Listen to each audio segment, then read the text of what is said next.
Well, I'll just launch right in on this. I will say that my appointment is primarily extension, 80% extension and 20% research. And so I'm split between two different worlds a bit, but I try to weave both of those together in everything I do, and I think this is a good example of that. And I'm going to be talking about our project specifically in bread wheat, but I'm hoping that what you take away from it is more of an example of like a case study of when we're trying to rebuild our local food systems.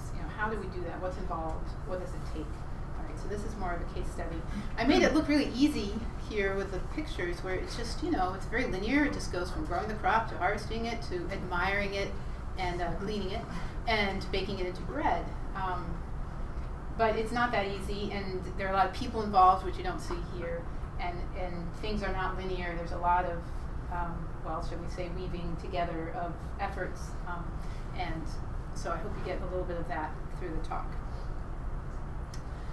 Well, I don't have to tell you all here in the Durham area, which is sort of the hotbed of local foods, that there's a real interest in among consumers for buying local foods to have a better connection with the food they eat, but also then to support their local economy. And that has extended to bread as well. Consumers would like to be able to buy bread that's milled locally from grain that's grown locally. And this is just a headline or a title from the New York Times in 2008. But what really is what's happening is that we just don't have the supply to supply that demand. This represents a real economic opportunity for farmers in our area, but we just haven't been tapping into that.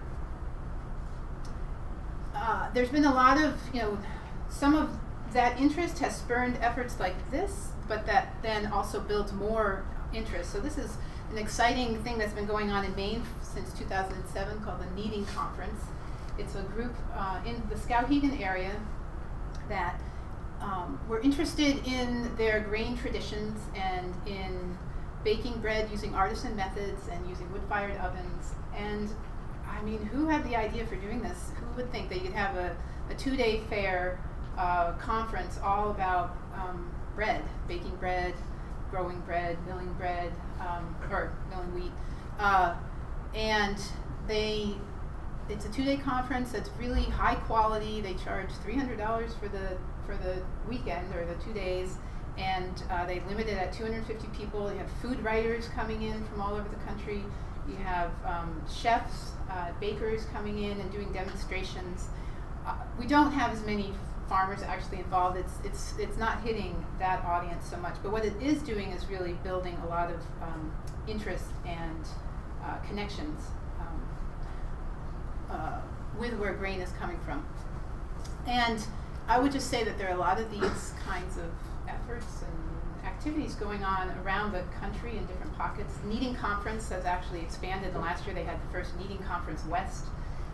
There's things, not necessarily conferences, but other activities, like in, I think it was Northampton, they had like grain CSA, and they encouraged people to just grow grain in their gardens, and on the area between the sidewalk and the street, just take over that and start growing grains and bring all that grain together, and let's mill that. And is that going to feed everybody? No, but is that generating a lot of interest and a lot of awareness about where food comes from? Yes.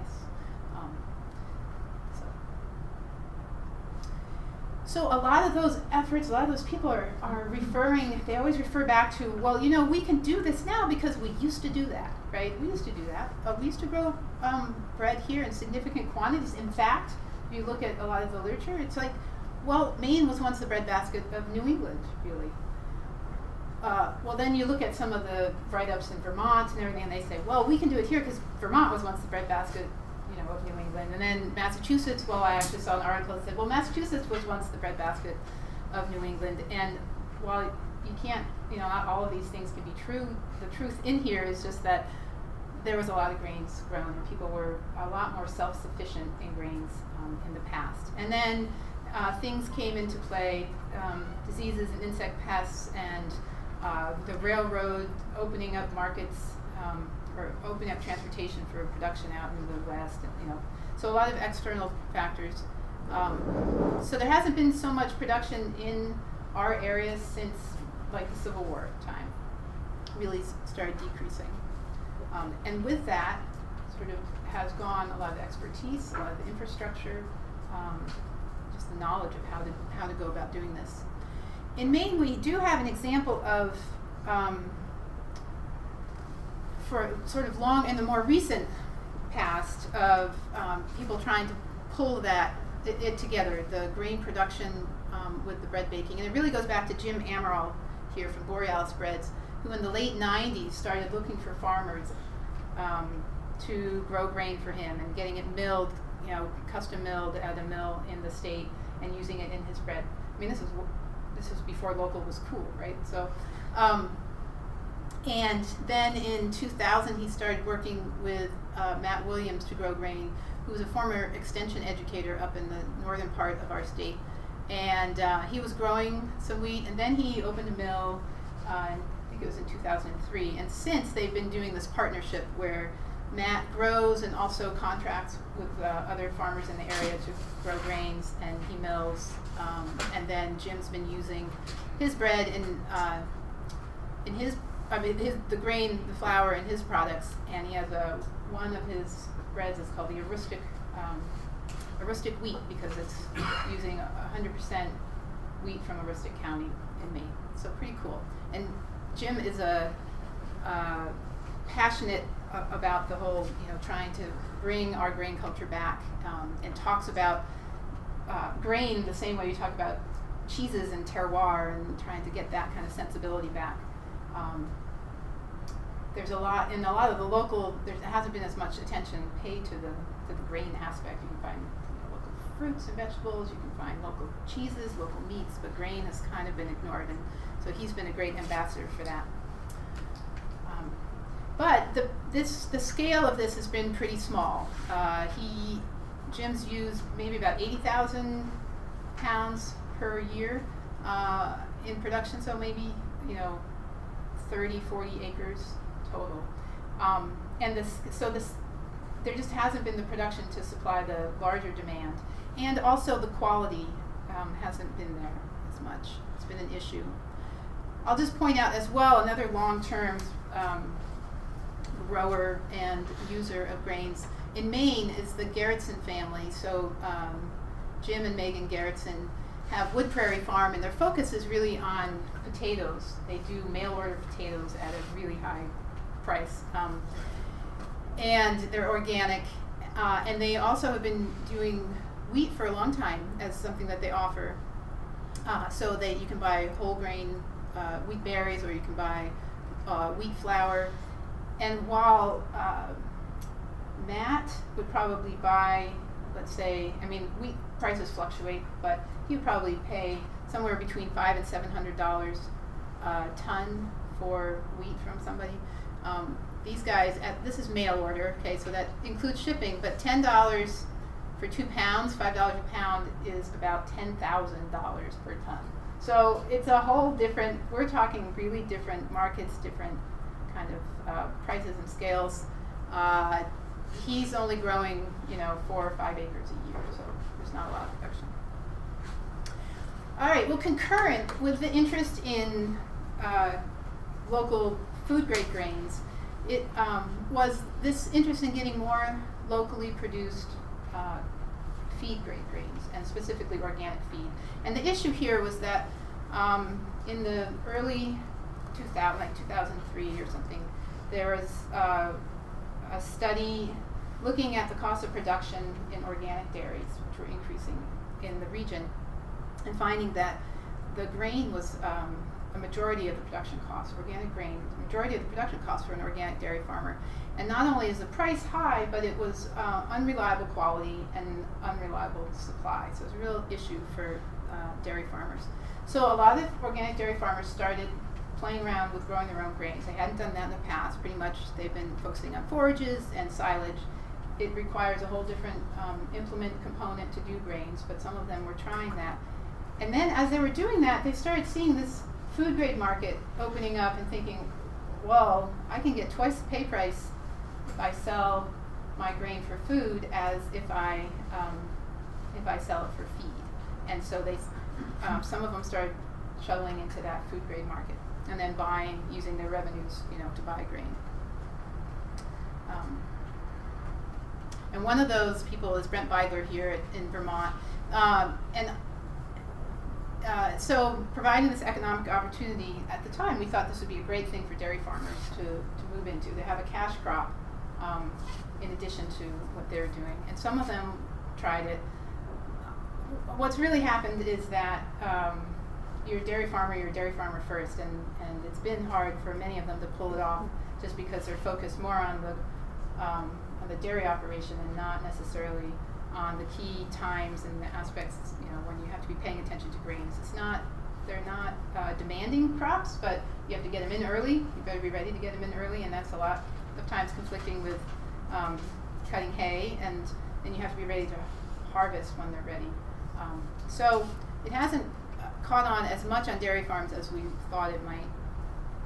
Other farmers who have been looking at it are potato farmers, organic potato farmers like Jim Gerritsen, on a larger scale.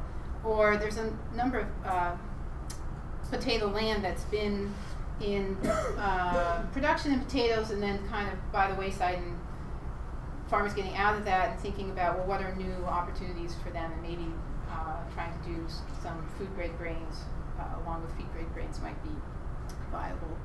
But one thing to point out is, at least in Maine, we do actually have a lot of grain production currently and in the recent past. So it's not an unknown thing. I don't know about New Hampshire and not as much in Vermont. But in Maine, because we have the potato production up in Aroostook County, which is up here, they rotate with barley and oats. And so, in 2007, which is about when things were gearing up for wheat, we have 30,000, 40,000 acres a year. Most of it's occurring in Aroostook County, and again, most of it is in rotation with potatoes. Most of that is conventional production, and the market originally was focused on organic. The wheat production here has been very minimal, and interestingly enough, it's these 500 acres that have been appearing for many years were going to the salmon feed, farm-raised salmon feed market. So it's a whole different market. It's pretty small, I guess, but not one that we think about so much. All right, but growing grains for food is really a different thing than growing for feed, because consumers are more concerned about quality. And this is Jim Amaral holding up a loaf of focaccia, so it's flat for a reason. It's not our low protein values. To Suzanne Morse, who's a professor at COA, I don't know, College of Atlantic, if you know her. Anyway, and so learning about what those quality parameters are and understanding how they're tied to production practices has been one of our, the key areas that we've worked in. And because I'm going to be throwing around some terms, I thought, well, why don't we learn about that quickly now. So for wheat, and Iago, you can jump in at any point, because I know we have a wheat expert here. For wheat, the key quality parameters that growers need to worry about, that millers are looking at it, deciding whether they're going to buy a lot of wheat, are protein, vomitoxin, which I'll explain, falling number, and test weight. Okay, so protein levels related to how well that grain is going to perform as a flour for loaf volume. Is it going to rise well? Proteins are glutens or proteins. Okay, so that's where that comes in, and that is related to nitrogen fertility in large part, as well as variety choice. Okay, vomitoxin, DON, that refers to a mycotoxin that's produced by the Fusarium head blight disease that then, when it produces this toxin that then is toxic to us, it's toxic to livestock. And DON is the acronym for deoxynivalenol, which is the toxin itself. And the organism infects the plant at flowering time. So, and it's, as a fungus, it, the weather conditions right preceding flowering can really affect if you have a problem with it or not. So if you have wet, humid conditions, that would generate the growth of the fungus and the spore release, and then flowering, then you might have a lot of infection versus if it's dry during that time. So that's really weather dependent, and because we have nice humid weather here in New England, it's one of our major issues. Right? There's a little bit of tolerance or difference in tolerance among varieties, but there are no varieties that are completely resistant, so you can't attack it that way. Falling number refers to the level of pre-harvest sprouting that might occur in the field, and so that is the falling number is measured basically by taking flour and mixing with water, and it used to be measured by taking a BB and just watching it drop and seeing how long it took to get to the bottom of this mixture. And that's related to the viscosity of that mixture, that slurry, which is affected by how much of the starch in the grain may have been converted to sugar if it was allowed to sprout in the field a little bit. Does that make sense? So if when the seed starts sprouting, the enzymes are released that convert carbohydrates to sugars. You can have sprouting in the field that you can't see at all, but that can affect the quality of the flour, and that just ends up producing a sticky dough that doesn't mix very well. All right.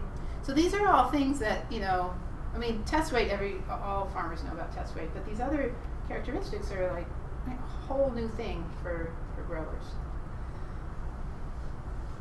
And I get a lot of like, oh, I would do wheat, but man, that's so complicated.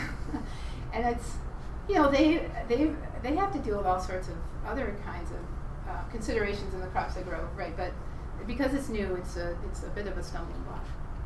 All right. Well, I think for the rest of the talk, what we're going to be going through is kind of, well, what's needed to build a local breadwheat economy in our region, and some of how we're addressing it. There's a long list, and it really doesn't include everything. But one of the key, things is acceptable grain yields and quality. Local really is a niche market because it is not only emphasizing the localness of the food, but also consumers expect higher quality from it being local. And this is really the case with wheat, because people are making the argument that, well, we're milling it fresh, and flour should have an expiration date on it, and you can taste the difference between freshly milled flour and flour that's been sitting on the shelf for a while. So that's one of the characteristics that people are using to market it. And so there's a real concern that if we don't hit those quality parameters, if we get kind of a reputation for, well, the local wheat, it's local, but it doesn't rise that well, or whatever, that we're just everything's just gonna cave in, and it just won't, it won't fly. Suitable varieties and seed, we'll go through these a bit. Strong networks of farmers, millers, end users. Equipment and infrastructure, milling and dehulling capacity. Alternative markets for wheat that doesn't meet those quality standards. And alternative pricing models. And we'll see this list again. What I didn't put up here, and I hope kind of becomes apparent, is like some key people. The people resources are, you could have everything in place, all the good reasoning, it makes sense, but if you don't have the, some strong personalities who have the marketing skills, who have the networking skills and all that, it's not going to fly.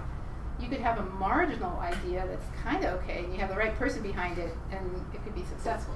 So the people, human aspect of this is really important. Some of what we're doing with our project, we're basically focusing on this part, and I'll go quickly through what we're doing.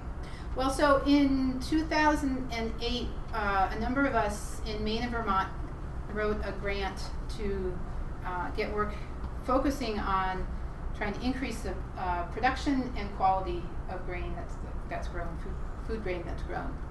And we got funding from the USDA Organic Ag Research and Extension Initiative, 10 research and extension faculty.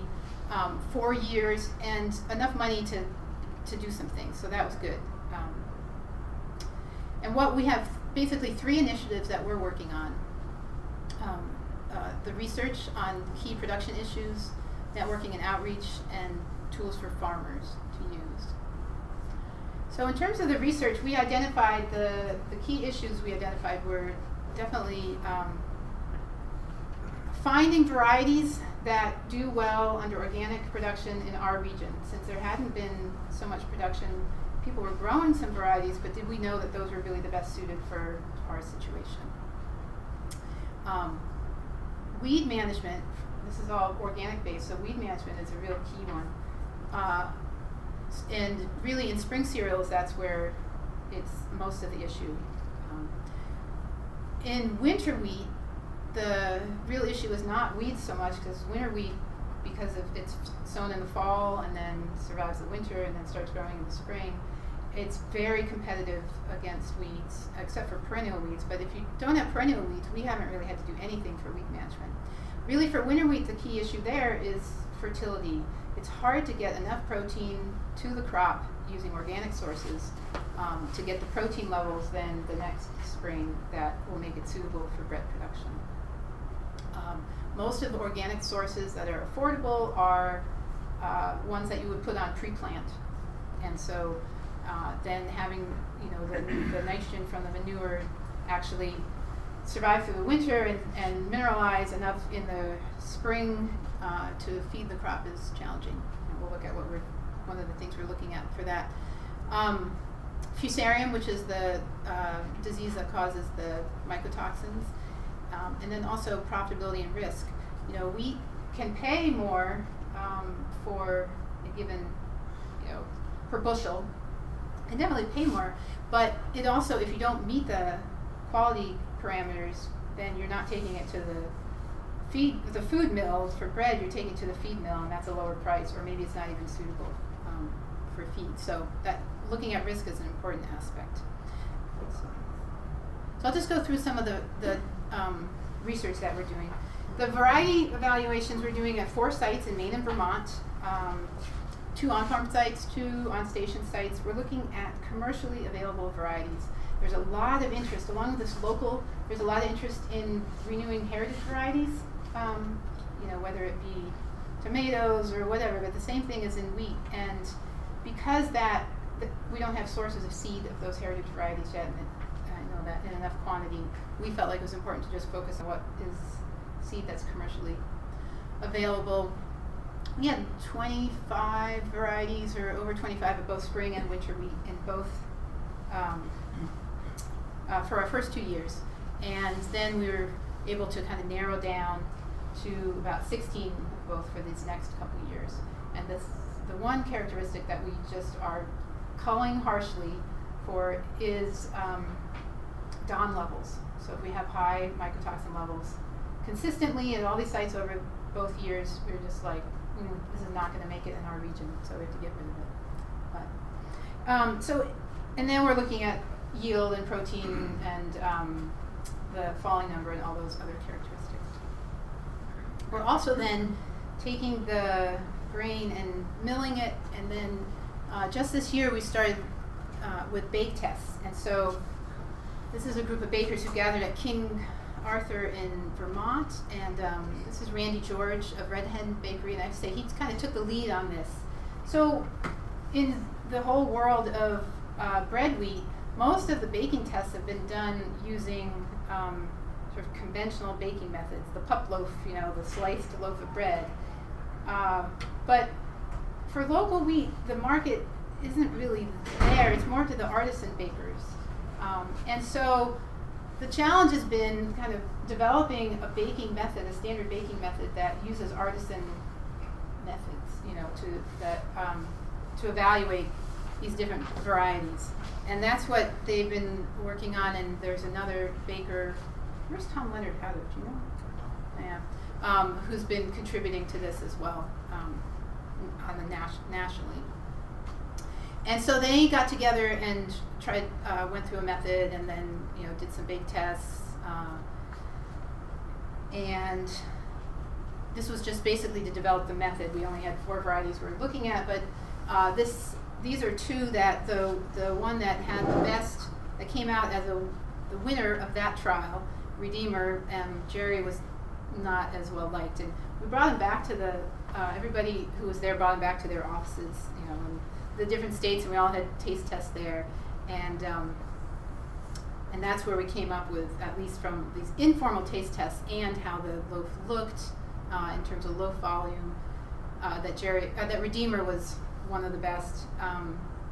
Arapaho, no, it was Zorro, they were tested as well, did pretty well. So the idea here is that we'll continue with that, and just that we're taking, when we're looking at varieties, we're going all the way from field to table, basically, in terms of evaluating them. Something that's come up that wasn't part of our original project was availability of seed. It's hard to get, not only is it hard to get organic seed, but there is a way around that. If you can document that you can't find organic, certified organic seed, you can use non-treated, conventionally grown seed. But even just getting access to, enough quantity of conventionally grown seed of these different varieties, it's hard. And so one of the things we've identified in our region is we need certified seed production. Right now, Maine, we in Vermont and New Hampshire, I think we have certified potato seed production in Maine, but there's no certification program for grains. And so the idea is, can we, and this is actually, it's a grant that's coming out of New York State, a SARE grant that will be working to identify farmers who want to become certified seed producers and work with them to figure out the process, and then work also with a certifying agency to help, what do they need to help to do the certification process themselves. The other thing is that all the varieties we've been trialing are bred somewhere else. And so we have great collaborators in Nebraska and Minnesota. We've been getting a lot of seed from Canada. But is there a need to really do breeding and selection here? And so Iago and I are a small part of a big grant proposal that just went in, based out of Nebraska, to look at local breeding in our different areas for organic production. So those are 2 things that came up. All right, so for spring cereals, I mentioned weed management is a real issue. This is some work that my husband did as a weed ecologist with a graduate student, looking at really innovative methods of managing weeds in cereals. The conventional method is to use a tine weeder after seeding, and that's like a little device that comes through and stirs up the soil and you hope to kill the weeds with it. And if the conditions are right, you can get really good control, but if it rains for a while, you can't get into the field. If it's cloddy soil, if the weeds get a little too big, they won't be killed by the tines. So it's not a very robust system. So they were looking at 2 different methods of managing weeds. One, well, relying more on the crop itself, because cereal crops are really competitive with weeds in general. So putting them on narrower rows, trying to increase the competition with weeds on the left, or widening up the rows and using hoeing. And this is from Denmark. This is a field that we visited where they have a lot of tram line systems, and they go through the fields after they've planted. So these are for wheel tracks. But here, this is a hoe. You can't see so well. It's got a little sweep on it that goes between the rows. And there, if you can go in multiple times during the season to take care of weeds, and that can handle weeds that are bigger. So what they found, basically, is that work is completed, was that both of these systems gave better weed control than the standard kind of just tine hoeing. But oddly enough, this one was more expensive, even when you factor in the ownership costs of having one of these hoes and operating it. To achieve this kind of a plant spacing, the density has to increase, and the seed cost was really high. That could change, if we have more certified seed growers and seed prices come down. But But over here, there is this whole thing of having a new implement, and that's something that is an adoption hurdle for growers. So. In winter wheat, we designed a trial to address that issue of low protein levels. And so instead of just relying solely on pre-plant sources of nitrogen, can you come in later on in the spring and top dress nitrogen? Now this is a strategy that's used in conventional wheat conventionally. I mean, that's a typical practice for conventional wheat. But the idea was, well, if we're in organic wheat, can we use the same strategy using certified organic sources? And what's the best timing for doing so? As the plant matures, it tends to, nitrogen that's available tends to go more towards protein than yield. So if you can do it later in the season, you might be more effective at increasing protein levels. So we looked at a few different sources of, two different sources, Chilean nitrate and dehydrated chicken manure, and we looked at different timings. And then one of the issues with using a real, an organic source of manure is that has to be mineralized in the soil to become available. And if you're top dressing and putting it on the surface, are you going to have that, are the microbes going to be able to get at it basically to do the mineralization? So we combined that with the hoe treatment, and that's what this picture is. If you're wondering, this is hoeing at the flag leaf stage, which most growers would go, what? I'm not going to go drive through my wheat at this stage. But what we found is that you can increase your grain protein levels with this top dress, and if that increase boosts you into the milling grade market, the food grade market versus the feed grade, that difference is enough to pay for any of the costs associated with doing this, including the damage on the, losing those wheel tracks.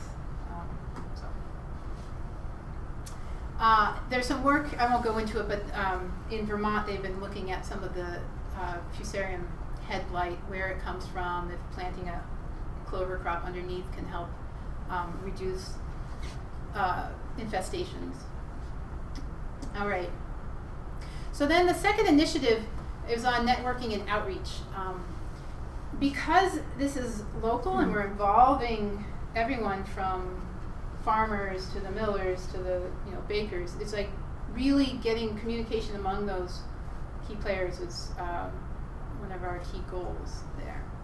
So learning from each other within that group, learning also from people who have been making this work in other areas, so within the region. And so that's where these exchange trips to Quebec and Denmark, or outside the region as well. So here's just, this is Jim. You see Jim a lot, who's from Borealis Breads. And we did at the Ag Trade Show, you do talks. And so this is a group of farmers learning about what it means to bake bread and why it's important to look at the different quality parameters. He did a little bake test right there, and they did a taste test, and this is Raz Caldwell, who's an organic dairy farmer and big scale kind of production, and like checking out the dough. What is, this dough is better than that. And it's like that kind of education, that really bringing the end product to the farmer that is exciting to them, but it's also what they need to understand in terms of production. On the other side, Jim is learning about, okay, well, what are the constraints? What can I actually expect from wheat that's grown here? What is reasonable for quality then, and how can I adapt my baking process to meet where the farmers are at, not necessarily saying, okay, when you bring me wheat that looks like the stuff from Kansas, then I'll bake with it. So it's a two-way street. All right.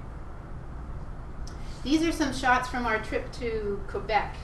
We really initiated our project with this trip, and we had like 27 folks go up, a whole mix of farmers, millers, bakers, and extension folks, and we toured a farm and a mill here and a bakery,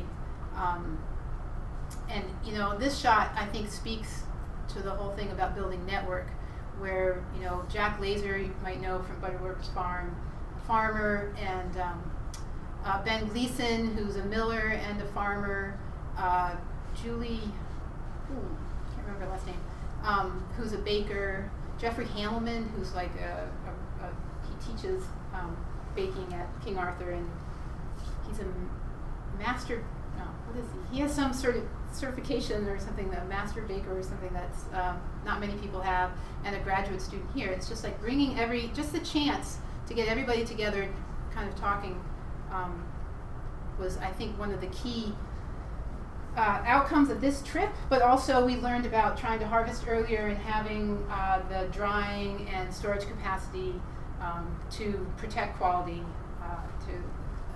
So if you harvest earlier, you avoid the falling number going down. And that was something that really hit home when we did this trip. And then in 2010, in October 2010, I organized a trip to Denmark. I had been on sabbatical there for a year, and so had the connections and was able to set up a trip for a week where we toured a bunch of farms and mills and research stations, and it was fun. I just love this picture. Everyone looks so happy. And it was interesting because of the timing of it. I really thought, okay, we're going to go to Denmark, and they know so much. They've been growing organic for so much longer than we have. Their government has supported organic farmer for a lot longer. We'll learn a lot of the production techniques from this trip. That's what I was looking forward to as an agronomist. But because of when we went, we could only find the time, farmers could only take the time in late fall to go. We ended up, I think what we brought back from there more was about marketing, creating markets, educating consumers, finding the chefs and bakers who would be the champion of your product. Packaging design was one of the things, that someone else came home and redesigned their packaging design. I mean, some things that were just, I had no idea that that's what we would be bringing back. Mill design. We have a new mill going in Maine, and she made some real key decisions based on this trip about how she was going to set up her mill.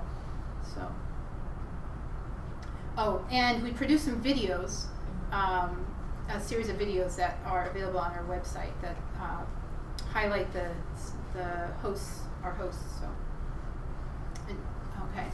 And then lastly, we have trying to produce tools for farmers. So since I'm an extension person, of course, I brought all the handouts, and you can see a sample of some of these here. We developed a website and with videos and fact sheets and whatever usual the websites have. We are yearly updating enterprise budgets to give farmers at least a place to start and looking at, well, what's the value of this crop and what does it cost to produce, and does it, how's it compared to other enterprises I might do. And then the goal is to end up as well with some production guides. I have one here on understanding wheat quality and a basic one on growing organic cereals, but to have a really comprehensive region-specific production guide for wheat.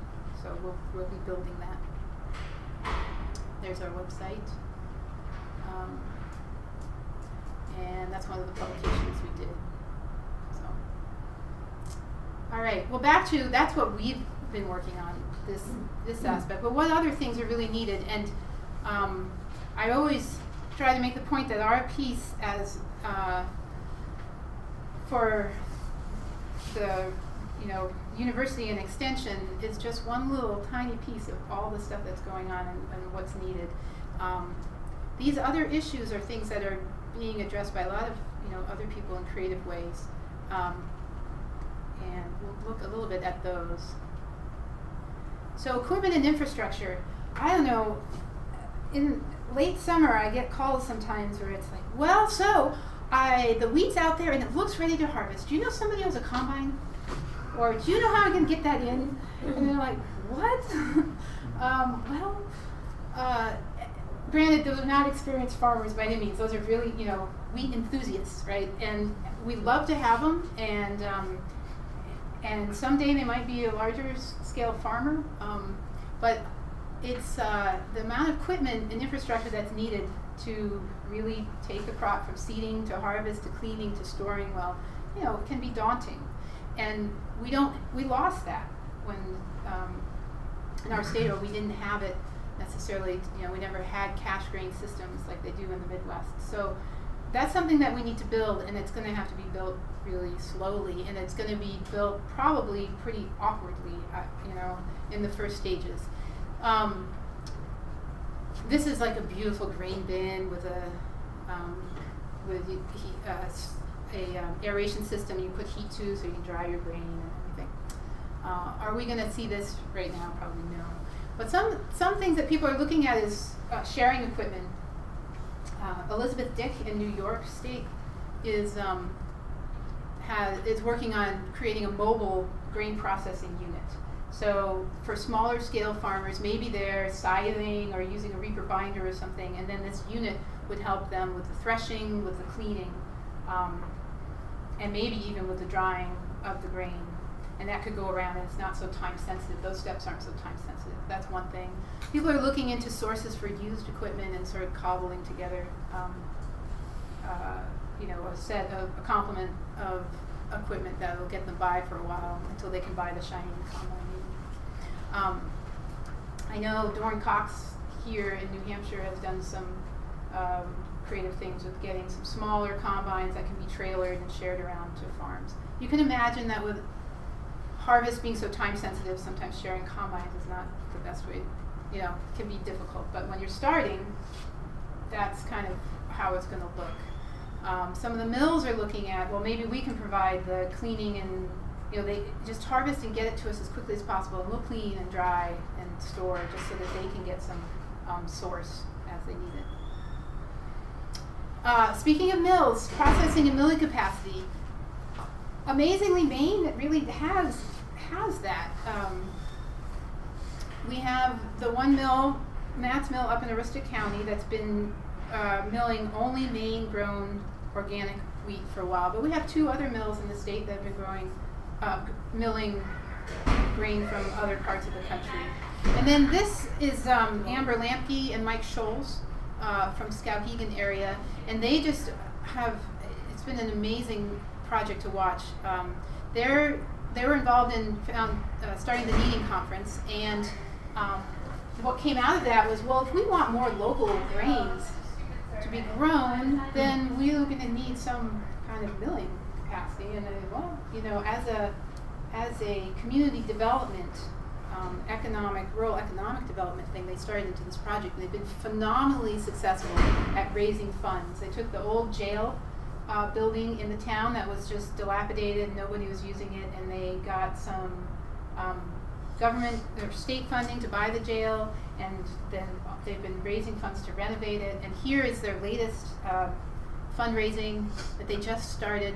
I'm not sure what day they started on, but it's just last week.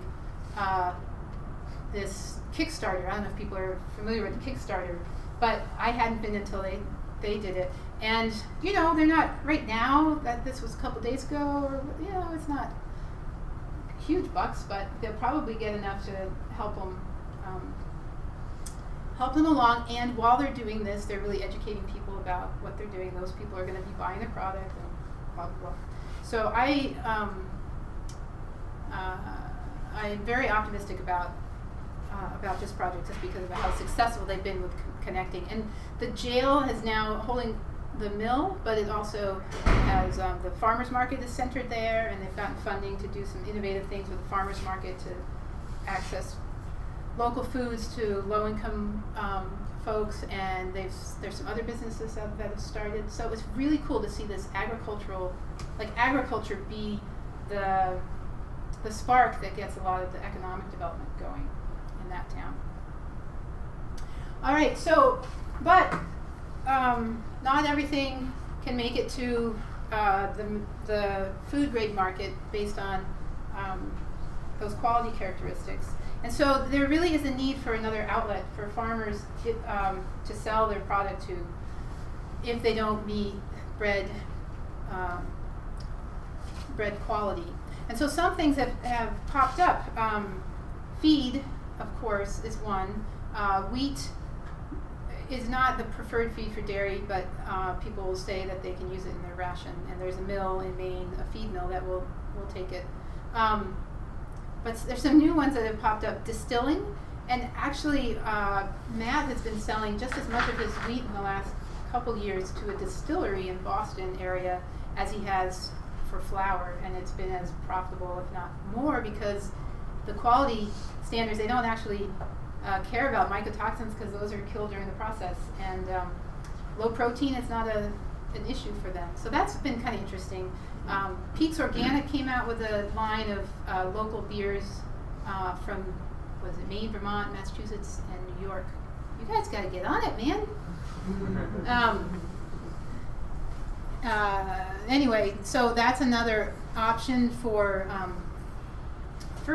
wheat, but also for barley, of course, and rye is another grain. So, and then I'd say we also, as we're heading into this, one of the things that has been really interesting to me is that, you know, in our region we kind of operate outside of the whole commodity market, and yet, you know, it influences what happens in our state.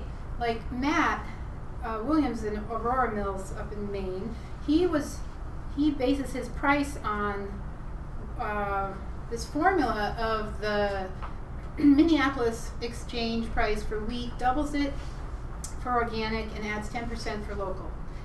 And so, you know, his price using that kind of model just goes up and down like this model. This is what, you know, spawned a lot of the interest in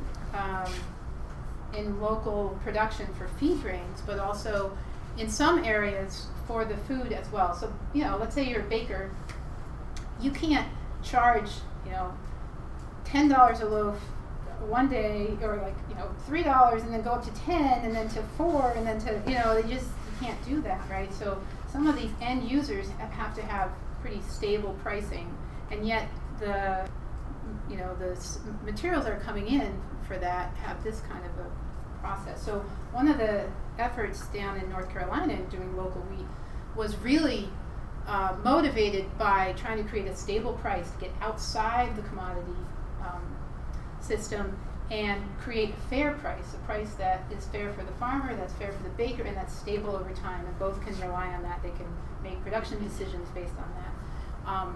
But how to do that, it sounds beautiful, like, yes, that makes so much sense, but what we're coming up against now is really like, well, what is that? What does that mean? And there aren't a lot of examples of this to look to in other areas. And so I know Amber and Mike have been struggling with this. What are they going to offer farmers, and what's a fair price? And it's just one farmer. Okay. Yeah. All right. This is my last slide. Well, second to last, but the other thing is going way outside of it, and I just want to mention that there are the previous slide was talking about larger scale production, but there is a lot of kind of this going on where this is Alice Percy. They run Treble Ridge Farm. They sell pastured pork, fruits and veggies, totally integrated system, you know, farm, hay and grains. They sell it. They have a CSA. They sell it at the farmer's market. And she's been growing wheat to feed her hogs, but then also, if it makes food grade quality, milling it and selling it at the farmer's market as flour and getting a pretty good price for it. So there's another, you know, different scale and a way to set up markets that really work for the farmers. So this is my last slide. And I guess I'll just say that in all of this, what I see that is just so apparent is that in establishing a local food system, you can take a really, break it down and what are all the components that we need, but I'll just reiterate that it's so much dependent on the personalities involved and the people involved in those human resources, and having some key, you know, people who are movers and shakers and really going for it is what's going to make it or break it.